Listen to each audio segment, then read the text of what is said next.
একজন আবর্জনা সংগ্রাহক একদিন হঠাৎ রাস্তার ধারে একটা ফোন পেয়ে গেল।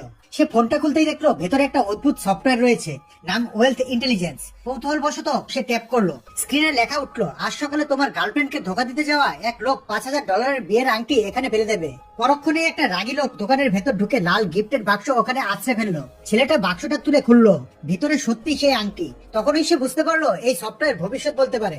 দুপুরেই সে গিয়ে আংটিটা বেচে ফেললো। টাকা হাতে নিয়ে সে ছুটলো হাসপাতালে মায়ের কাছে।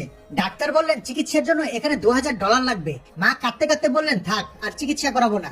ছেলে বলল চিন্তা করো না মা। ফোনটা আবার খুলতেই নতুন মেসেজ, কাল সকাল 9টায় মার্কেটের পাশে এক লোক একটা দুর্লভ কমিক বিক্রি করবে। পরদিন সকাল সকাল সে সেখানে পৌঁছে গেল। লোকটি বলল আরে এটা তো আগে বুক করা আছে। ঠিক তখনই অন্য ক্রেতা এলো। শেষমেশ 3 গুণ দাম দিয়ে দুর্লভ কমিকটা কিনে ফেললো। কয়েক ঘন্টার মধ্যেই সেটা $5,000 বিক্রি হয়ে গেল। কিন্তু তার মনে হলো ইনকাম ধীরগতিতে হচ্ছে। ঠিক তখনই আবার মেসেজ এলো, এবার $10,000 একটা প্রাচীন ফুলদানি। সে তৎক্ষণাৎ এক বুড়ি মহিলার বাড়ি গেল, যিনি বাড়ি বদলাচ্ছিলেন। ছেলেটি বলল আমি পুরো $3,000 পুরো বাক্স কিনে নেব। বুড়ি রাজি হয়ে গেল। ফুলদানিটা পেয়ে সে এন্টিক দোকানে গেল। দোকানদার চোখ বড় করে বলল এ তো 1000 বছরের পুরনো, $2,000 নেবে। টাকাটা তখন মায়ের চিকিৎসায় লাগিয়ে দিল।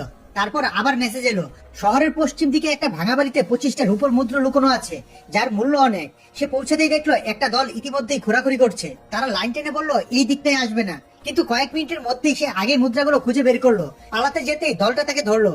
মুদ্রা দেখে তারা হেসে বলল এ তো বেকার জিনিস, তাকে ছেড়ে দিন। ছেলেটা এন্টিক দোকানে গিয়ে 25টা মুদ্রা দেখাতেই দোকানদারের চোখ চকচক করে উঠলো। আর সে তৎক্ষণাৎ তাকে $1,000 অফার করলো।